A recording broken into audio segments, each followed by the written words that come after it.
machista, né? Invariavelmente, quando a gente começa a relembrar nomes de mulheres, a gente remete quase que o espelho do marido, né? Ah, é a mulher do senhor fulano de tal, é a mulher, é a esposa do cicano. Então, não é fácil fazer essa análise, essa perspectiva histórica, né? Na história da cidade sob o viés feminino.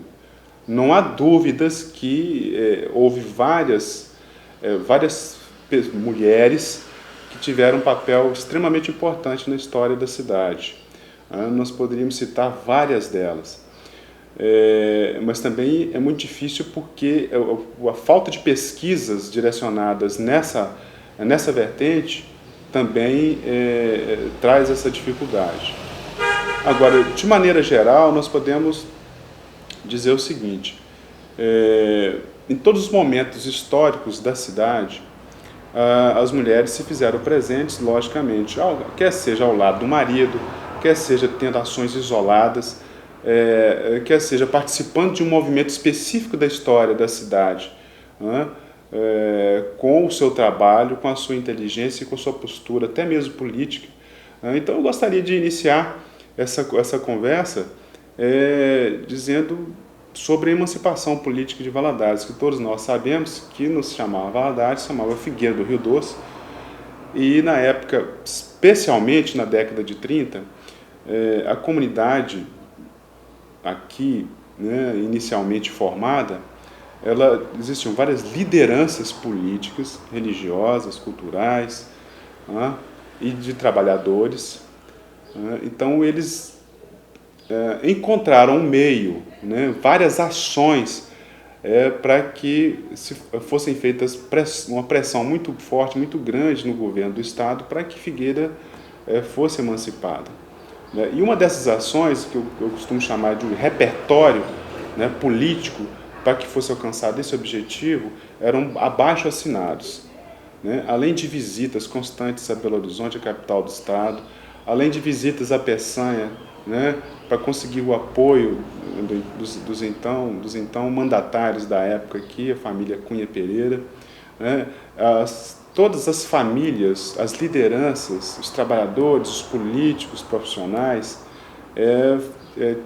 conseguiram fazer vários comunicados, memorandos, detalhamentos técnicos e abaixo-assinados que acompanhavam esse trabalho.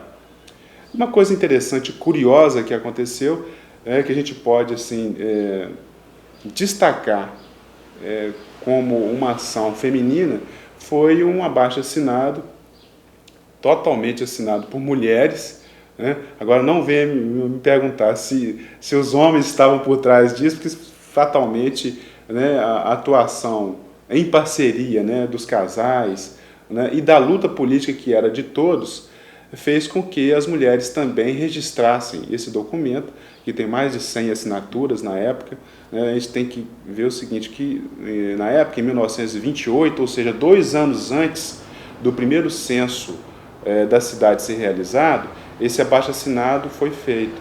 Então, são mais de 100 assinaturas só de mulheres, ou seja, mulheres de lideranças, mulheres que atuavam nos movimentos sociais que eram muito incipientes na época, mulheres de trabalhadores comerciários, mulheres de comerciantes, viúvas, jovens, enfim.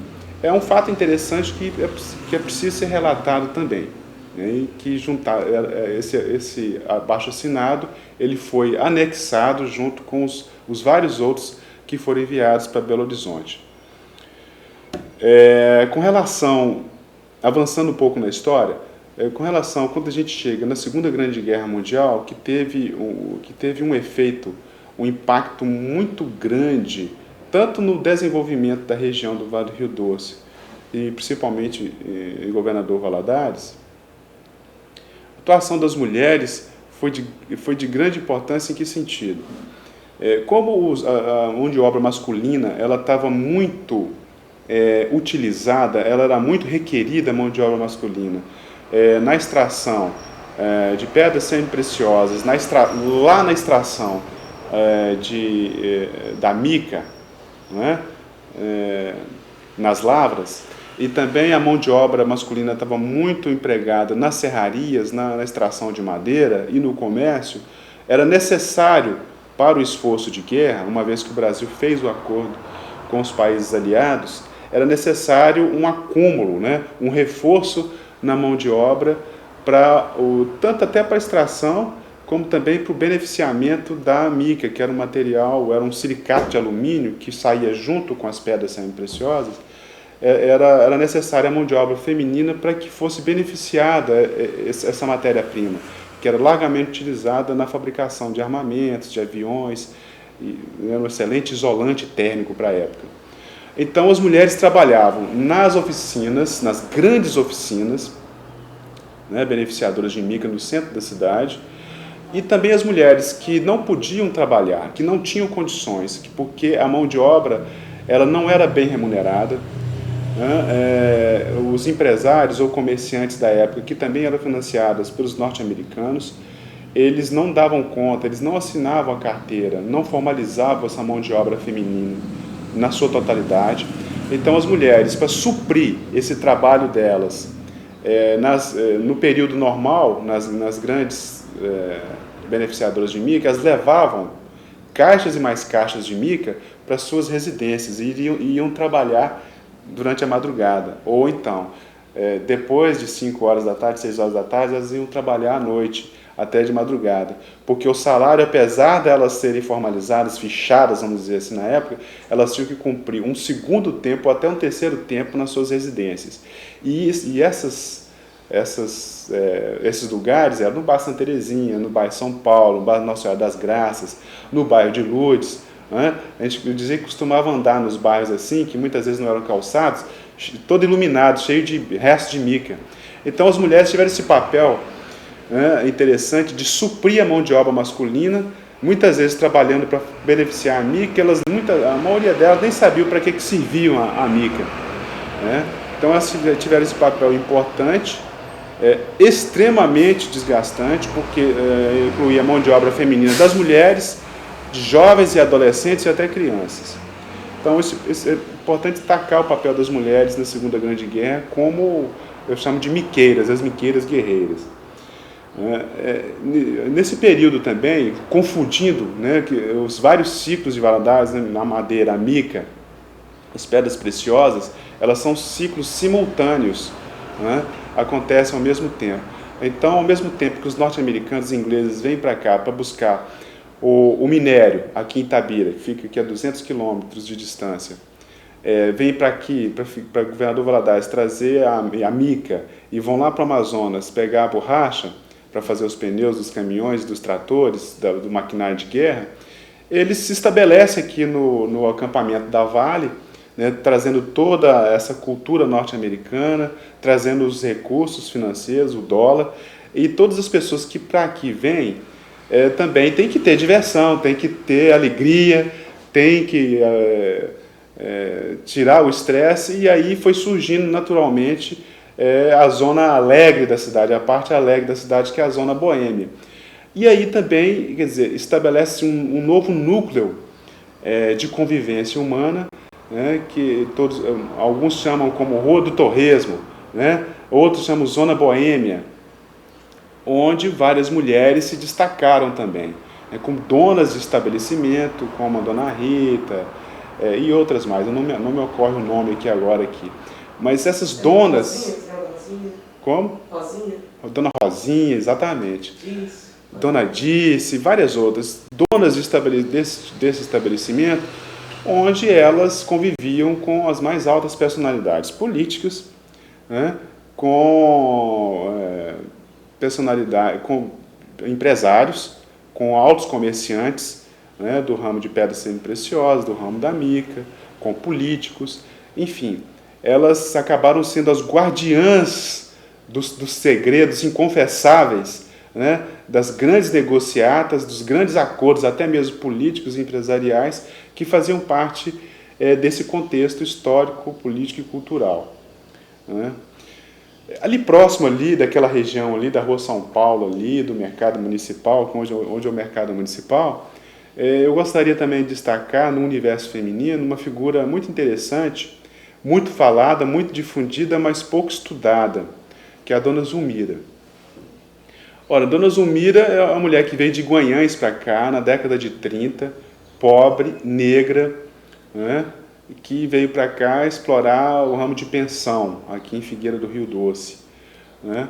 Mas ela tinha poucas condições e é importante dizer, ressaltar que na época era Figueira do Rio Doce, não havia se emancipado ainda, nós sequer tínhamos casa de saúde, não tínhamos hospitais, tinham poucos médicos aqui, né? O doutor Ladislau, como um dos pioneiros aqui, sempre deu muita força para ela, ele fala em alguns depoimentos, né, deles. Então, assim, ela começou a perceber a extrema penúria, a pobreza e a falta de assistência na área social e na área de saúde. Então, de pensão, de casa dela, ela passou a se transformar em casa dos pobres, na casa de assistência dos desvalidos.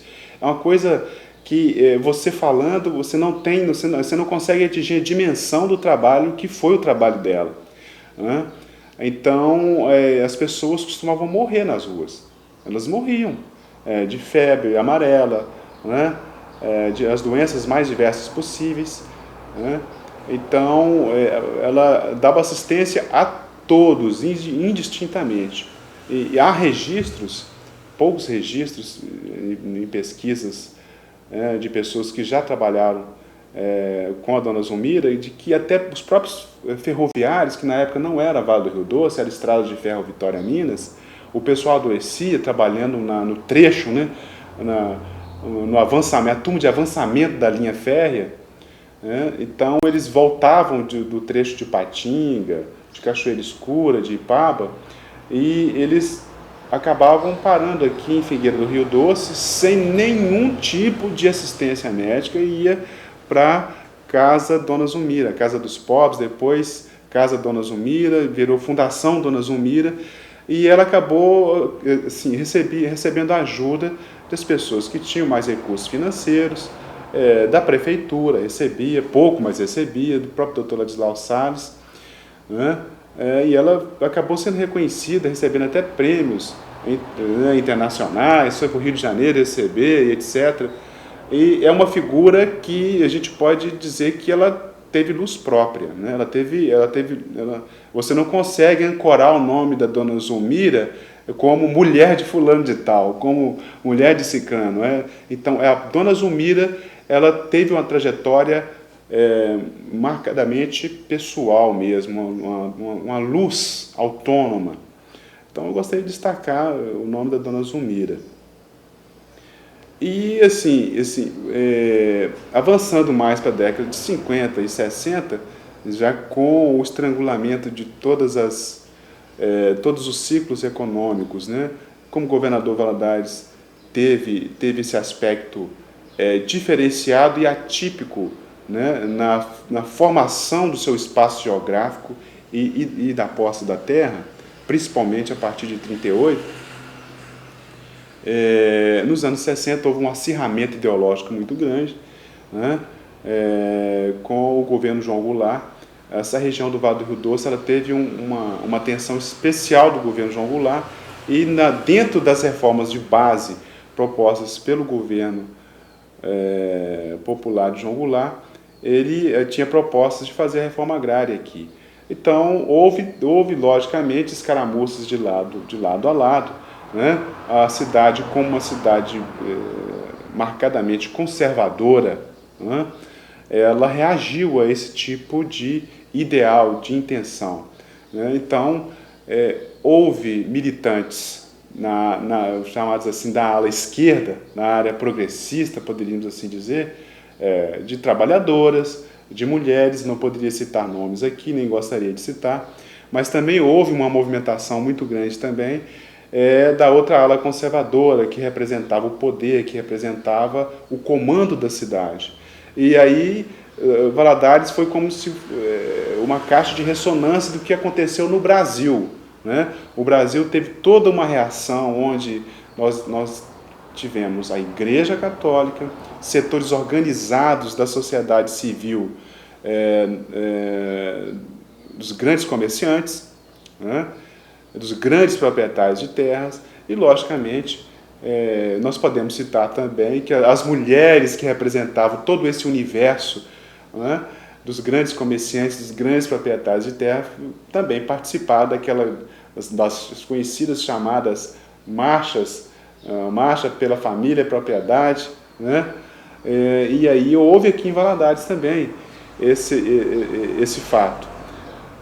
Então isso aconteceu, não é fartamente divulgado, né? Nós não temos não temos muito material, nem fotos que registrem esse fato, mas fatalmente houve. Mas também houve resistências por parte das trabalhadoras e de mulheres que eram companheiras dos camponeses, das camponesas que também trabalhavam e que queriam participar da reforma agrária. Então é isso que eu tenho a dizer a respeito do universo feminino, né, sob um ponto de vista de pesquisa muito pequeno. Dentro dessa